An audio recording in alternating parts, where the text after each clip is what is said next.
전 세계 인구 93만 명의 목숨을 앗아간 질병 코로나19. 지난 9월 8일 중국 지도부는 우한 봉쇄 7개월 반 만에 코로나19의 사실상 종식을 발표했습니다.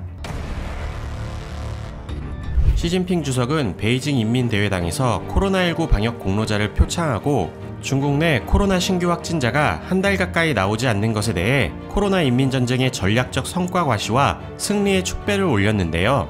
표창대회 다음 날인 9월 9일 유엔 안보리 코로나19 대응 화상회의에서 유엔 주재 미국 대표는 중국의 방역 조치는 투명하지 않고 중국이 코로나19 사태를 잘못 대응했다. 중국은 전 세계적인 확산에 대한 책임을 져야 한다고 주장했습니다. 하지만 중국 유엔 대표 웡샹은 중국 책임론에 대해 미국 정부가 방역에 주력하지 않고 다른 국가의 책임을 전가하는 데 주력하고 있다. 세계보건기구를 비롯한 국제사회가 코로나19 발생 이후 중국의 노력과 공헌에 대해 인정과 찬사를 보내고 있고 중국 공산당을 왜곡하려는 그 어떤 개인이나 세력을 용납하지 않을 것이라며 반박했습니다. 한편 미국의 대통령은 지난 4월부터 코로나의 기원을 중국으로 지목하며 우한 주민들이 해외로 흩어져 중국이 코로나를 고의로 퍼뜨렸을 가능성에 대해 꾸준히 언급했는데요. 아이러니하게도 미국 국가정보국 조사 결과 코로나 바이러스는 인공적으로 만들어진 것이 아니라 자연 발생한 것으로 결과가 나와 트럼프의 주장은 근거 없는 억측이라는 모양새로 흘러가고 있었습니다. 그러던 지난 9월 11일 의혹만 남았던 트럼프의 주장에 신빙성을 더해줄 증거를 제시한 사람이 나타났는데요.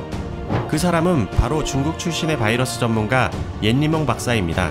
옌 박사는 WHO의 대표로 홍콩 대학 공공위생대학원 실험과학부에서 코로나19에 대한 실험 연구를 한 학자로 알려져 있는데요. 옌 박사는 폭스뉴스 인터뷰에서 중국 인민해방군이 생물학 무기를 개발하면서 저우산 사스 바이러스를 만드는 과정에서 코로나 바이러스가 유출되었다고 폭로했는데요. 그녀의 논문에 따르면 우한 폐렴 바이러스의 유전자 서열과 박쥐 코로나 바이러스의 유전자 서열이 95% 동일하지만 코로나 바이러스는 자연적으로 발생하는 동물성 바이러스와 일치하지 않는 생물학적 특성을 보이는 점을 지적했고 코로나 바이러스의 수용체 결합 부위는 박쥐의 염기 서열과 비교했을 때 2003년에 유행한 사스 바이러스와 더 유사하다고 주장했습니다.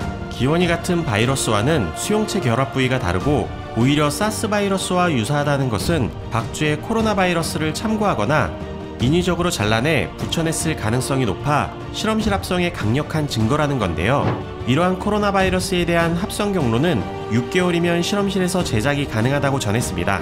한편 홍콩 의대는 옌 박사가 홍콩 의대에서 박사과정을 밟은 것은 맞으나 코로나 바이러스에 대한 어떠한 연구도 참여하지 않았다고 말해 옌 박사의 주장이 허위라고 말했는데요. 옌 박사는 최초의 우한 현지 비밀 조사관 중 한 명으로 초기부터 코로나 바이러스의 위험성과 의혹을 파헤쳤던 인물로 알려져 있으며 지난 4월 신변의 위협을 받아 홍콩에서 미국으로 망명해 지내고 있습니다. And at that time, I know I was faced to the life threatened, and as the other Hong Kong protesters or other people who try to tell truth in China, I can be disappeared at any time without even any evidence. 내부 고발자가 된 옌 박사의 폭로를 전 세계가 현재 주목하고 있는 상황인데요.